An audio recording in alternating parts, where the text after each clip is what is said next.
Can you see my screen? I can see your screen, yes. I'm waiting for the confirmation of recording. Yes. So take it away.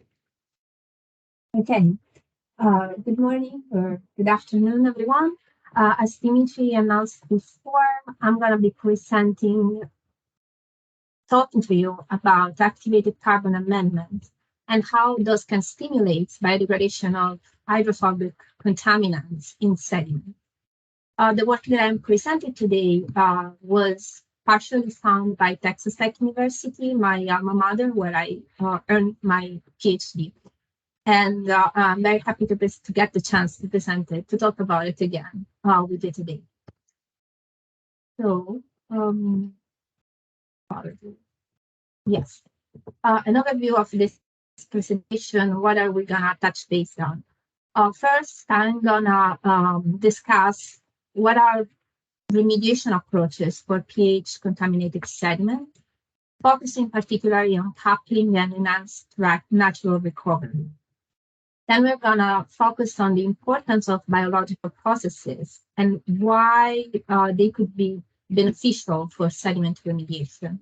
Then we're gonna discuss the bulk of this work, the experimental settings that led us to few important conclusions on how amendments and different materials can impact biodegradation and native microbial communities' activities in pH-impacted sediment, contaminated sediment. And finally, we're gonna try to answer this question: why activated carbon? Why amendment with activated carbon, as the title of this talk is hindering, can be a promising technique for remediating pH sediment in aquatic sediment. So I'm gonna start with a maybe long introduction. I hope you bear with me and find it interesting. Hydrophobic organic contaminants, among which pHs are comprised, can be a major issues for sediments. Why? Because they strongly absorb to organic carbons, which is very much, it represents a big portion of the sediment environment. So this makes sediment act as a sink for HOCs. And pHs, polycyclic aromatic hydrocarbons, are widely spread and diffuse hydrophobic organic contaminants that can accumulate in sediment environment. So since sediments are continuously in contact with water, pHs can slowly and continuously diffuse to the overlaying water bodies. And that can pose a risk to human receptors and ecological receptors, to the whole ecosystem in general. What are some sources of pHs? pHs are present in the environment and are released from both natural and anthropogenic sources. In this cartoonish image, I try to summarize some of the anthropogenic sources that can result in discharges of pHs to surface water and result also in accumulation to sediment and contaminated sediment, creation of pH contaminated sediment. We have here urban environments which will generate from coal and diesel combustion some particulate atmospheric pHs that will depose to the surface water and then will be accumulating in the sediment. From the urban environment, urban runoff will wash out particles containing pHs from the soot and from the pavement area in the urban environment. This urban runoff, if not treated, could contain pHs and could represent a source for contaminated sediment. In big surface water bodies, accidental spill could result in sediment contamination. And additionally, in some environment where contaminated aquifer are in contact with sediment, where there is a layer of contact, geological layer of contact between contaminated aquifer and sediments, upwelling groundwater discharges can also result in sediment contamination. So there are several ways PAH discharges from urban environments and very common sources can result in contamination of sediment. What are some remediation approaches for deal with contaminated sediment, for remediate this issue? There are several remediation technologies and combine to different alternatives. And the selection of those, it's greatly depending on site-specific conditions. But in general, the major technologies to be considered include either removal of impacted sediment that are then treated as waste, then disposed in either landfill or containment or treatment sites. Another solution is capping, which consists of covering sediments with a layer of material that can contain and support degradation or containment of contaminants. And this greatly reduces the risk associated with contaminated sediments. The third potential of technology listed here is non-natural recovery. This technology includes amendment of sediments with some material that can promote natural processes that are going to control the flux of contaminant from the contaminated area to the overlying water. Because the overlying water represents the vehicle, the mobile phase that could diffuse contaminants and increase risk for the aquatic environments and human and ecological receptors. So here I said I'm going to focus on capping and ENR, enhanced natural recovery. What are some pros? Let's see what are some pro and con of those technologies. Capping and ENR are relatively easier to implement compared to removal of contaminated sediment and can be faster to achieve results. They do include reduced cost of implementation and are more sustainable because removing contaminated sediment implies a big expense of not only money, but also energy, carbon impacts, or community impacts because of the traffic related to the implementation of the removal process on the site.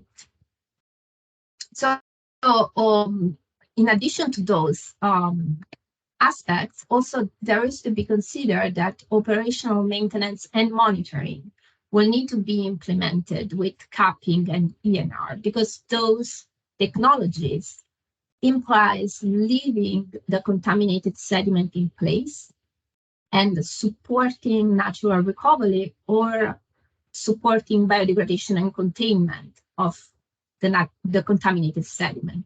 So they do imply a continuous monitoring up to 30 or 50 years.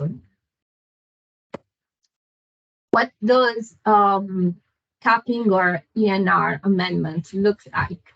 As I mentioned before, this technology consists of placing materials on top of the sediment bed.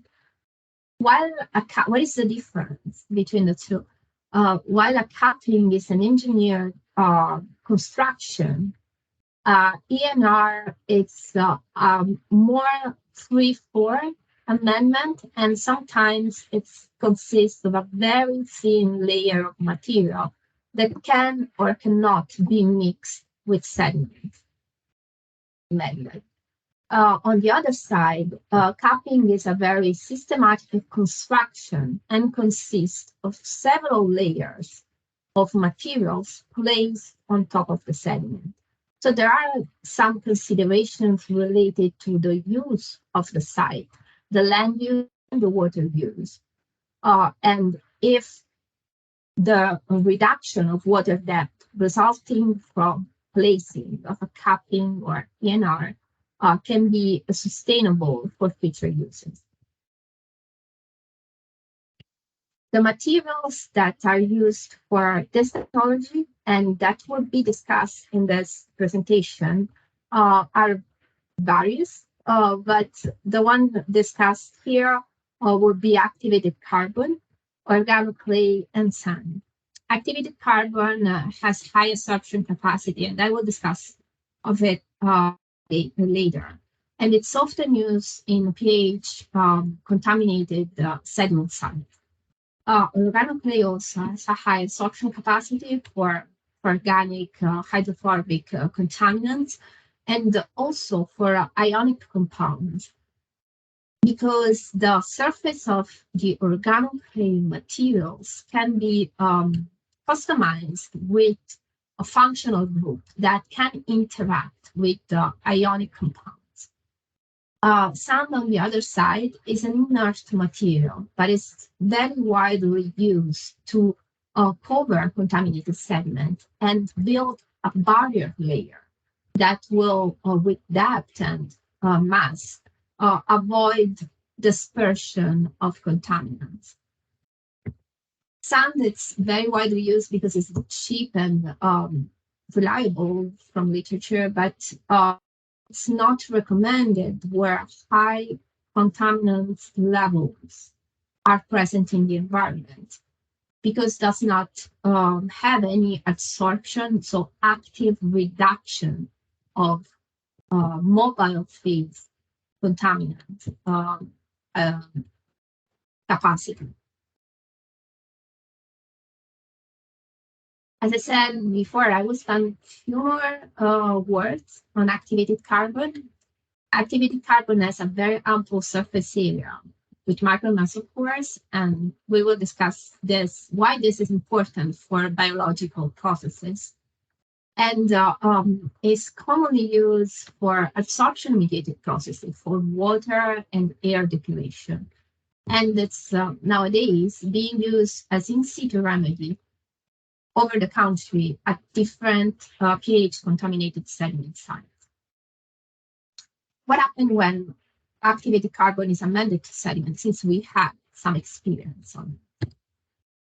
ASCE amended sediments have the benefit of retaining organic compound and contaminants in the ASCE layer, in the activated carbon layer, and also have been demonstrated with the field study that activated carbon will not have negative impacts on the benthic community. When we talk about benthic community, we refer to all those small organisms that live in the superficial layer of the sediment that is in contact with the overlying water. And it's defined as the biologically active zone, represent the first 10 centimeters of sediment depth. And it's a very active layer from a biological perspective. And all those organisms represent the basis of the trophic level for fishes and other bigger organisms, bigger in the trophic system, could lead back to biomagnification if any contaminants is present in the sediment, and accumulation in higher receptors like chemoreceptors.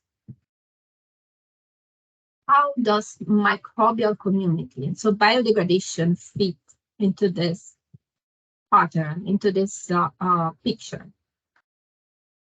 Here we have a layer of capping or activated carbon amendments on top of sediment, of the sediment bed.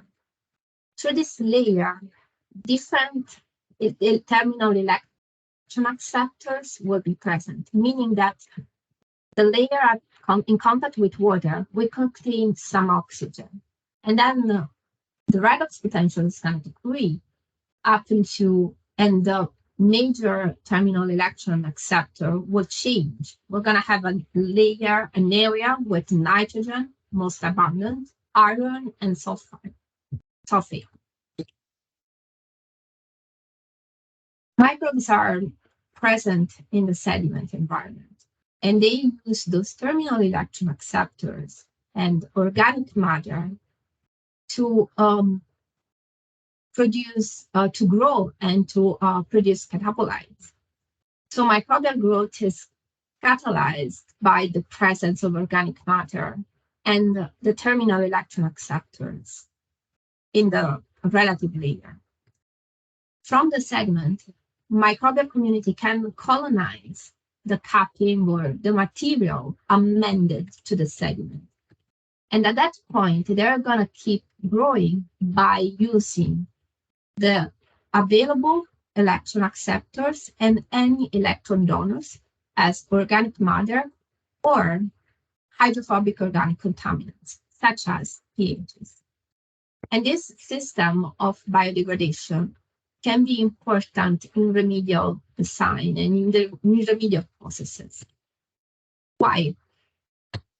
So in the first layer, the one that is in contact with the surface water bodies, there are high fluxes of mobile PAHs, and strong, enhanced, fast biodegradation rates can support the containment of contaminants and limit the dispersion of water. In the suboxide zone, where there are different redox conditions, nitrate, iron, sulfate, this shifting of biogeochemistry will impact the microbial community.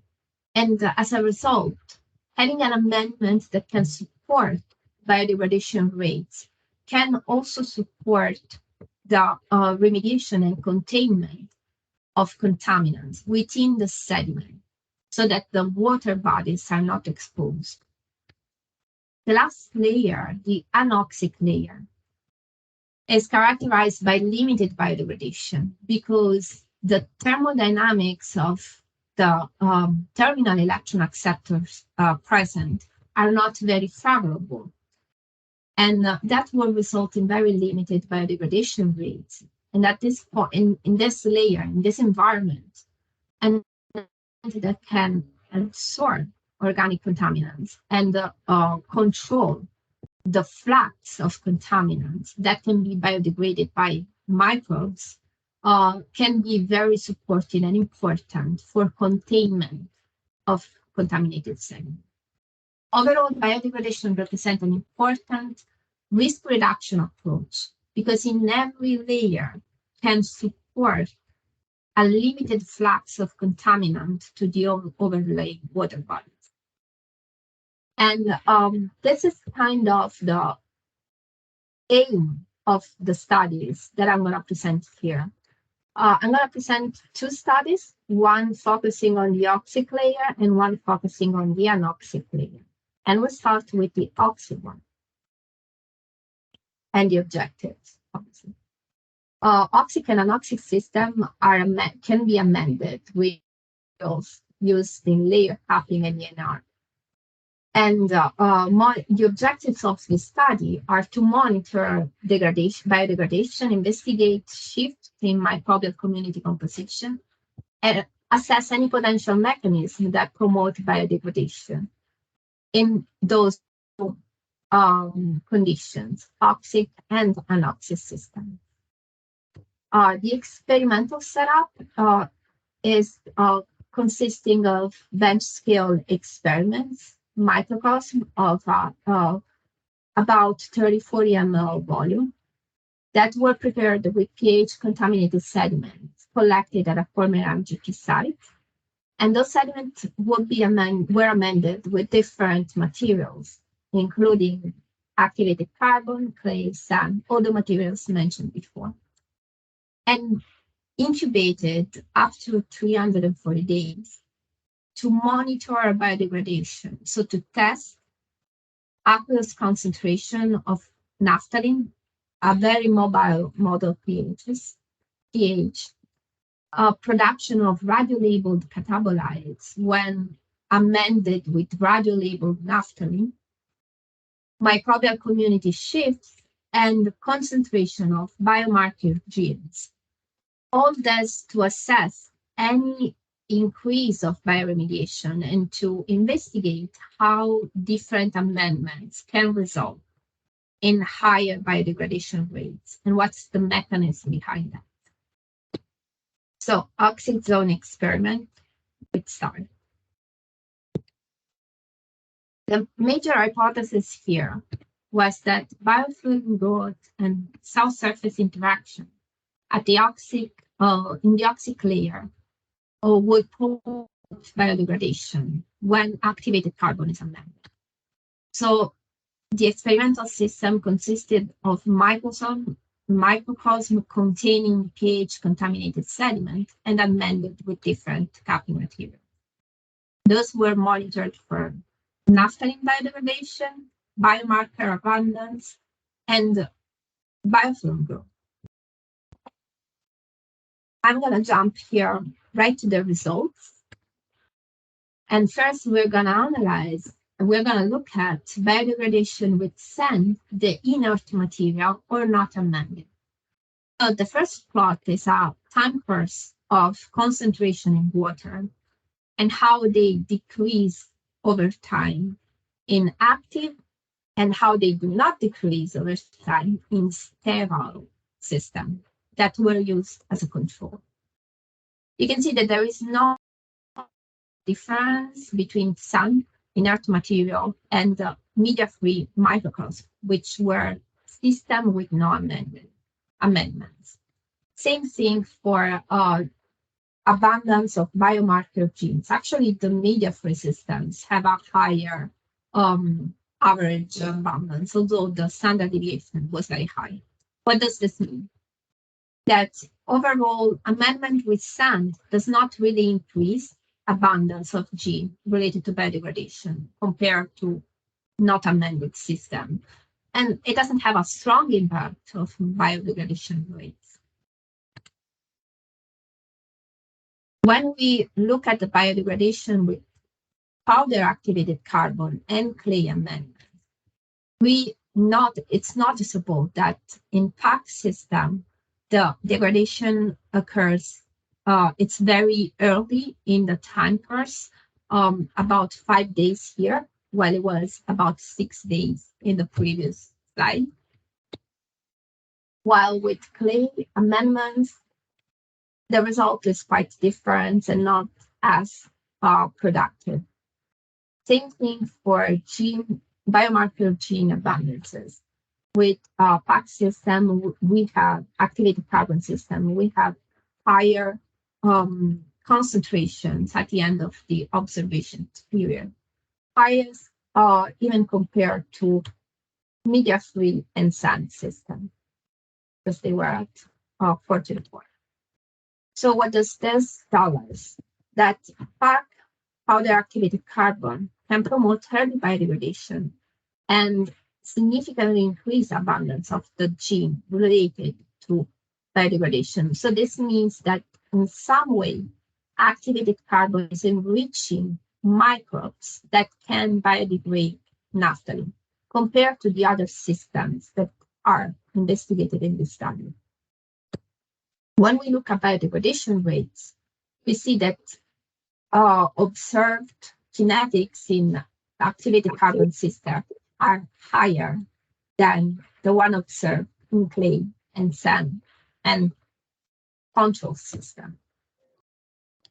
There is this lag phase of about 4 days, but it was observed in all the systems, and complete removal was achieved in every system except clay.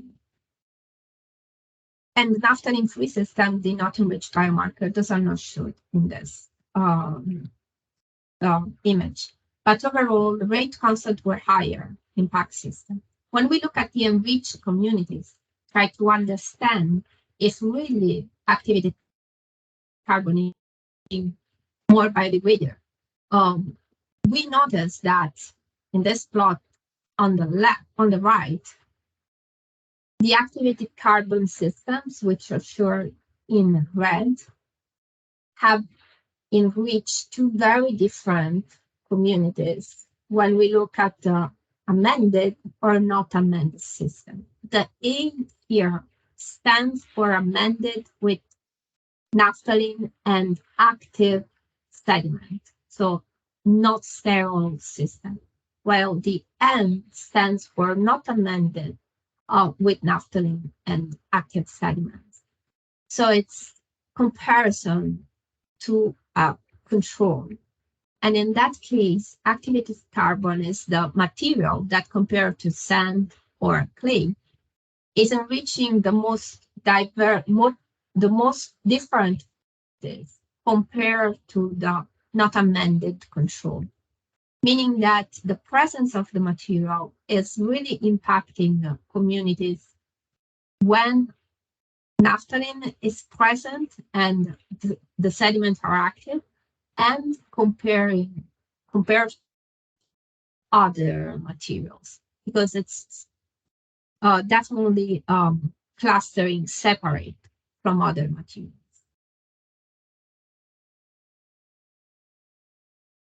And overall, there is a strong impact from powder activated carbon amended system on the microbial community. And those systems were enriching consortium that potentially related to naphthalene biodegradation.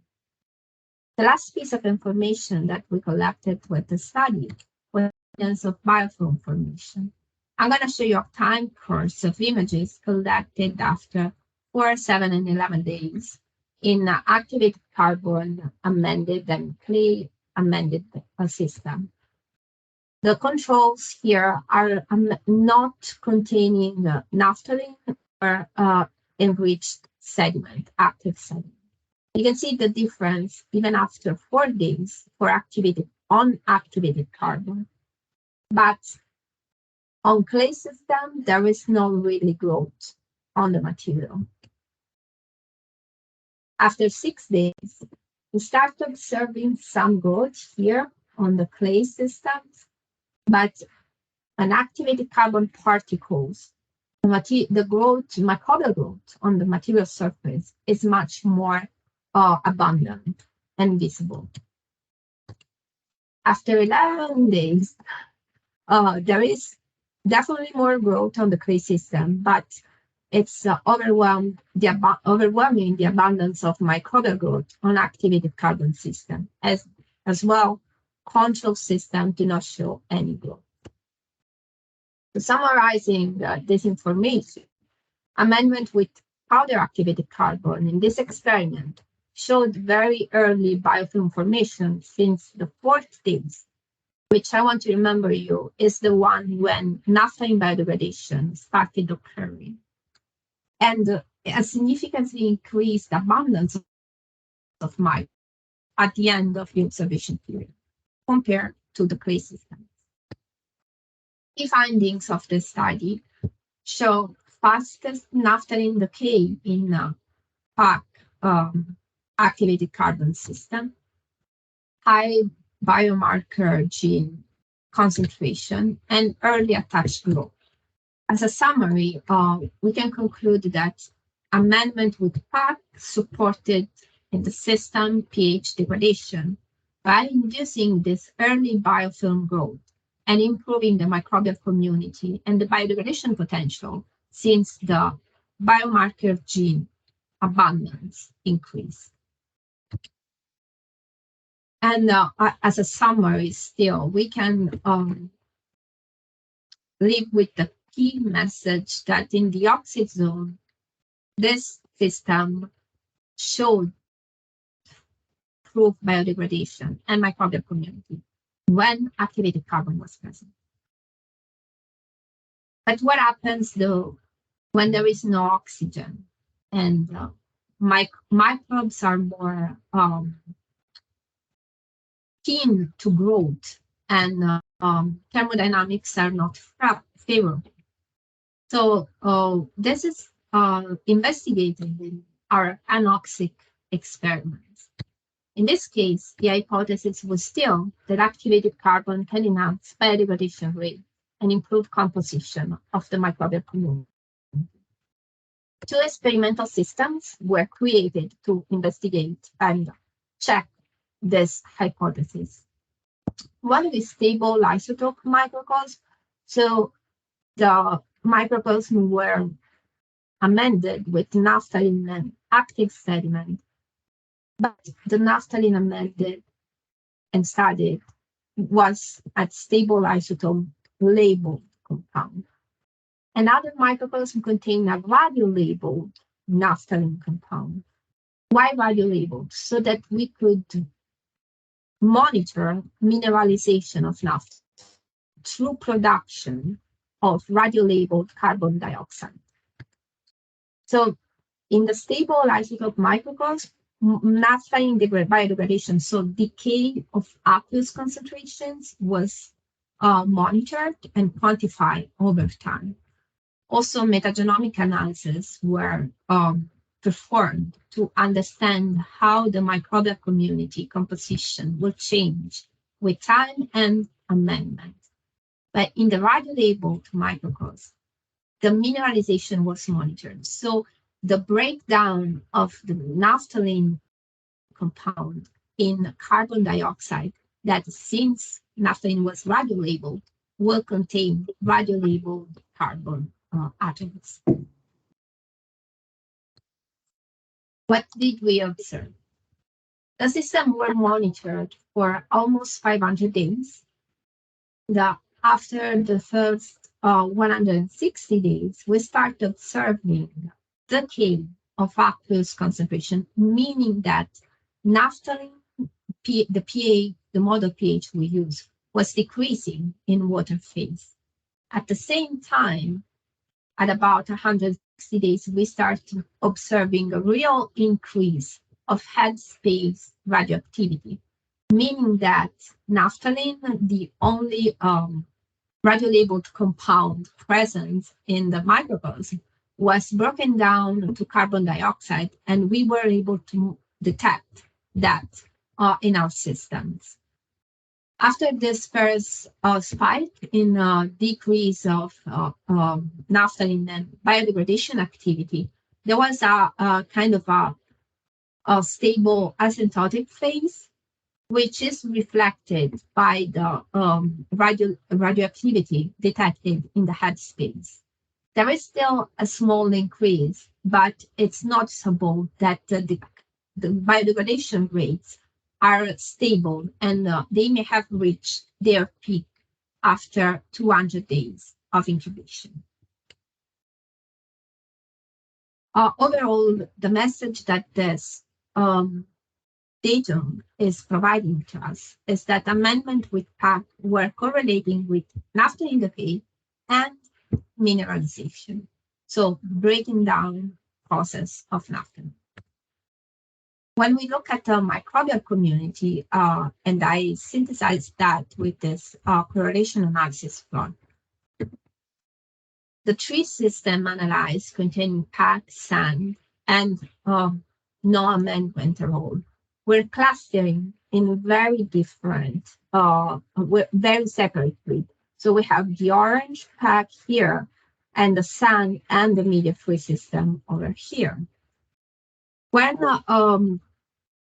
correlated to different chemical variables as sulfide concentrations, radio in the headspace, biomass production, and number of microbial species, here indicated as reads, which would be the number of OTUs. We observed that high headspace radioactivity, sulfide production, were observed in PAC system amended with activated carbon. which were also located in the same quadrant where microbial community species such as Geobacter and Sulfovibrio or the Sulfovibrio were plotted. What does this mean? Those species are sulfate-reducing bacteria which can biodegrade naphthalene, and we will talk more about it later.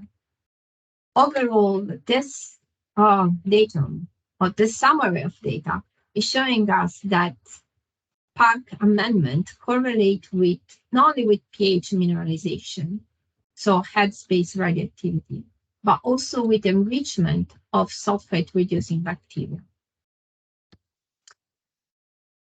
And when we look at the genus enriched in the different microcons, we observe that the Sulfovibrio and the Geobacter, the one that I mentioned before, were highly correlated with headspace radioactivity and sulfide production, and were particularly enriched in activated carbon amended system. Also, we observed that these are the genus that are of the Clostridia genera were likely enriched with other SRB sulfate-reducing bacteria and pH degraders in PAC amended system. Overall, this analysis that shows the correlation coefficient and the significance of the enrichment of those bacteria correlated with headspace radioactivity and sulfide production is an indicator of the enrichment of that could biodegrade naphthalene and were present when activated carbon was amended. The key findings of the study are that naphthalene decreased and radioactivity increased in those systems amended with PAC. The biodegradation was not affected by adsorption onto activated carbon. And the sulfate-reducing bacteria and biodegraders enriched in activated carbon system correlate to metabolite production, headspace radioactivity, and sulfide. Overall, the amendment with powder activated carbon support pH biodegradation under anoxic conditions, which are representative of subsurface sediment. As I showed before in the plot, the sediment located below the 10 centimeters layer or at the bottom of it. And here are another summary of the findings. So overall, what we observed with those two studies was that activated carbon on one side in the oxic layer can support early biofilm production, and on the other side in the anoxic layer can support biodegradation and production of catabolites that actually witness breaking total complete transformation of the pH compounds, the total breakdown from hydrocarbon to carbon dioxide. Conclusions of this study are that the material used in sediment remediation can actually influence the microbial community and can promote biodegradation. In particular, activated does promote biofilm growth in the oxic layer and also biodegradation kinetics. And in addition, powder activated carbon has been found to stimulate biodegradation in anoxic environments and enrich biodegrading consortia in oxic and anoxic systems. So microbial communities that have the ability to biodegrade pHs. What does it mean? What are the implications of this word? The fact that activated carbon can promote biological natural attenuation, it kind of represents a dual strategy for remediation. Because on one side, activated carbon can sequester and contain hydrophobic organic contaminants, so reduce their bioavailability and limit the risk for the ecosystem. On the other side, if activated carbon can, as shown in the studies, support biodegradation, it can also support the transformation of these compounds to harmless catabolites such as carbon dioxide. And this will reduce the masses in the contaminated sediments. So not only a containment strategy, but a degradation strategy that actively support biological processes that can reduce massive contaminants. How can this be helpful or applicable in our sediment remediation work? Since activated carbon amendments are applied at sediment site contaminated by PAHs around the country nowadays, in the long term, the fact that those amendments biodegradation can, as I said, decrease the massive contaminants contained in the sediment. Decreasing massive contaminants will decrease the risk associated with any potential event that can displace the activated carbon layer on top of the sediment. And also, it can reduce the need for maintenance and monitoring, because the contaminant is going to be biodegraded in few years or maybe more years, but it will decrease the time of operation of the remedial technology. And this is one of the biggest key take-home message from this bench scale study that should be investigated further in field study and pilot study. And for this slide, thank you for your attention. Maybe I ran through it a little bit too much, but I'm happy to take any question at the moment. Thank you very much for the presentation, Giovanna. We have one question from Brian, and he's asking, are the biofilm microbes eating or using the naphthalene as a food energy substrate, or in some other way, such that it's being biodegraded? Yes, that's a very good question. So what we found from this study is that biofilm is developed in the Anoxic system, but that means that biofilm will develop eventually also in the Anoxic system, right? The one where we observe production of carbon dioxide. Now, we measured naphthalene decay and carbon dioxide production here. And by comparing the two, I think I do have an additional slide, yes. They are very different. The mineralization rate here, displayed in months, it's much lower than the biodegradation rate. Why is that? Because the microbes are using naphthalene for energy, which will support the produce carbon dioxide, but they're also using naphthalene for growth.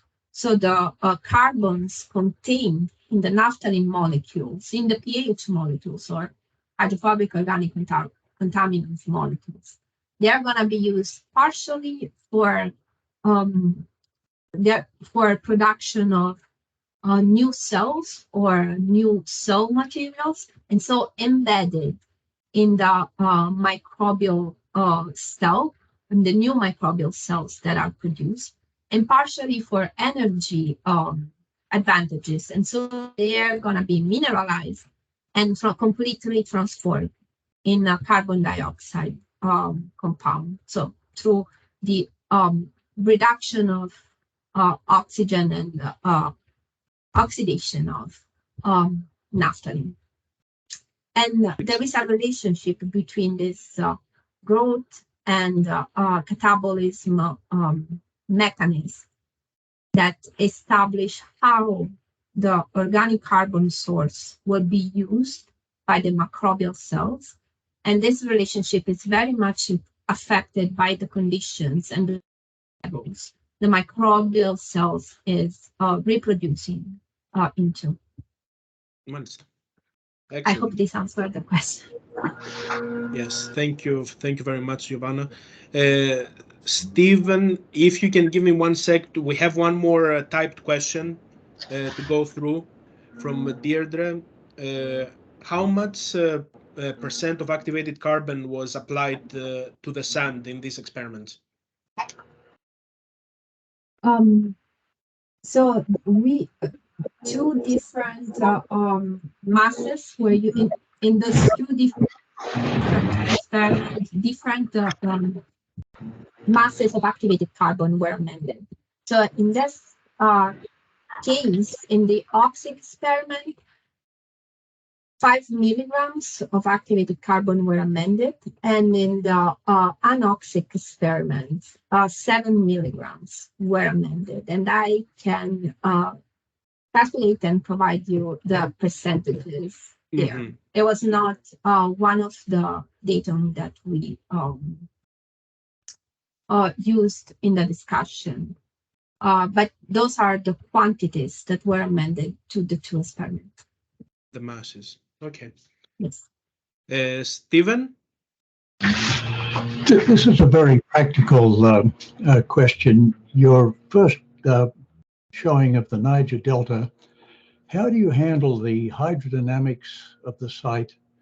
And within layer capping, I saw you had something like 10 centimeters as an illustration.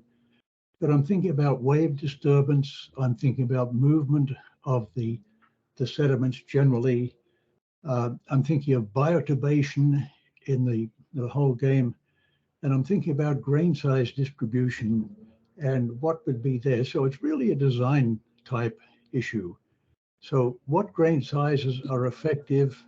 And I'm motivated by asking that question from having read O.E. Mines' 1923 USGS water supply paper, The Occurrence of Groundwater in the United States with a Discussion of Principles.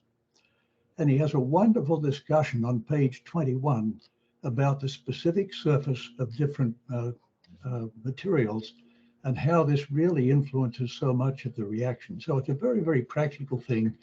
And how do we know how much testing this needs in different environments? So it's a bit long question, but there it is. No, it was a very good consideration. More than a question, and it's one of the key points when all this biodegradation can be applied and when they can be actually useful at contaminated site.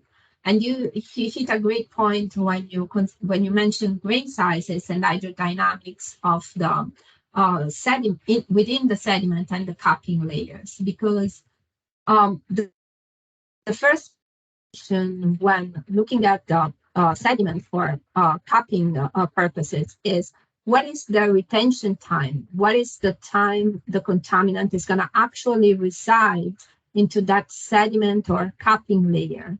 Is that time long enough to allow biodegradation to occur? And that retention time is strongly dependent on the hydrodynamic and the void percentages between the sediment, which is given by a direct consequence of the grain size distribution. Mm-hmm. So in this cartoonish figure, if we have very strong and high fluxes of upwelling groundwater and grain size distribution more closer to sandier sediment than fine sediments, the residence time, the time a contaminant will spend within the sediment layer or the overlying capping layer is going to be much shorter than if there is no groundwater upwelling, there is no flux pushing up the contaminants to the sediment. And if the grain size distribution is more to a finer size, that and pore void fractions is much lower.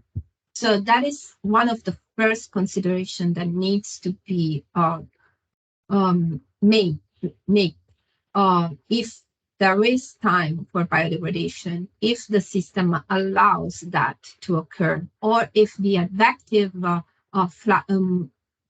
transport processes, or also the mixes, like you mentioned, bioturbation from the top, are gonna impact the transfer within sediments so much that biodegradation is not gonna be relevant or significant factor in the remediation, in the remedial design process.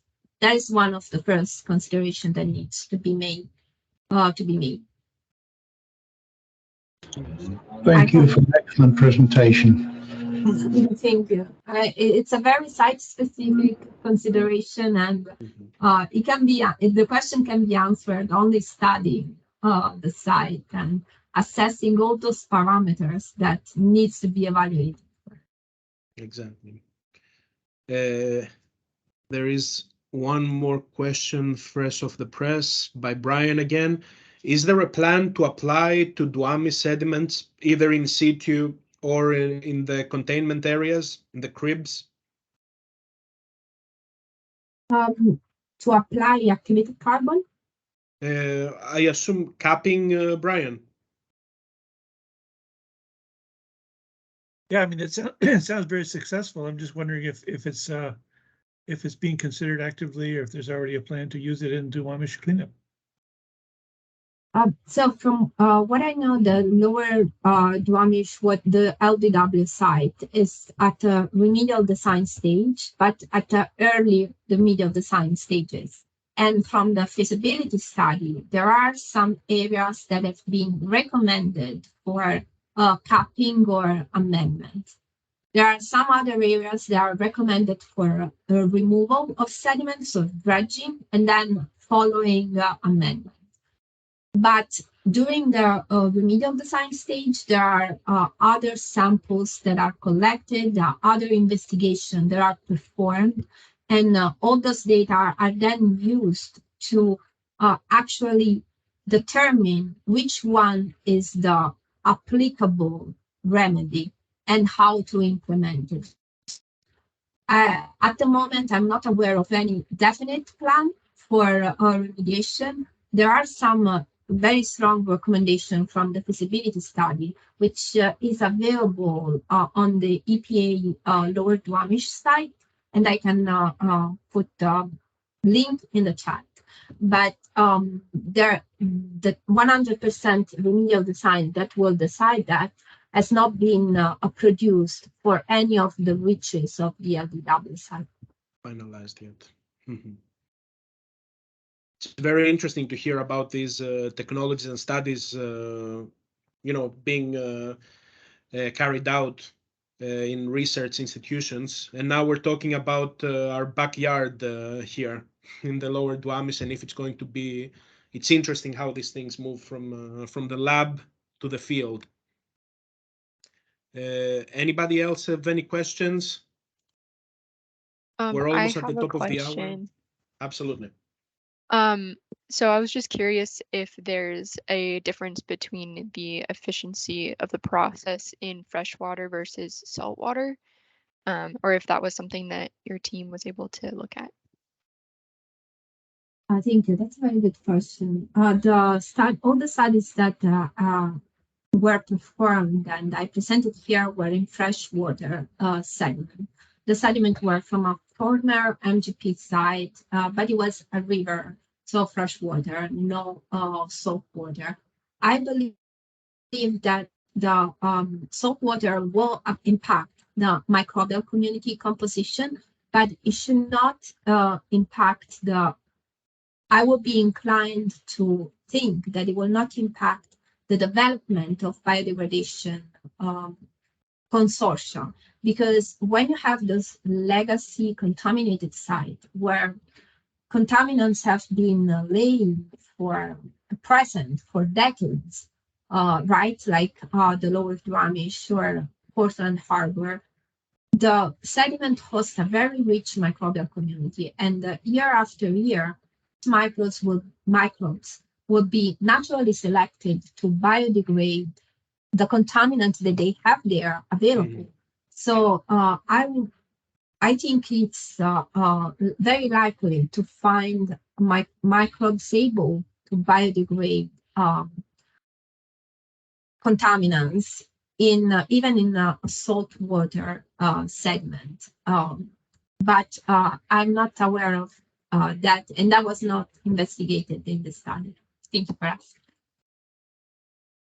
Very interesting. Yeah, site-specific conditions will determine. It's going to be a survival of the fittest, I guess, there.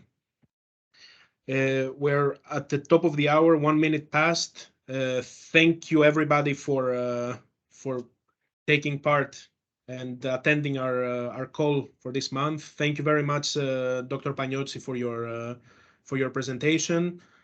And see you all a month from now. It Take was care. a pleasure. Thank you. Cheers. Thank you. Let me stop. Thank you. Recording.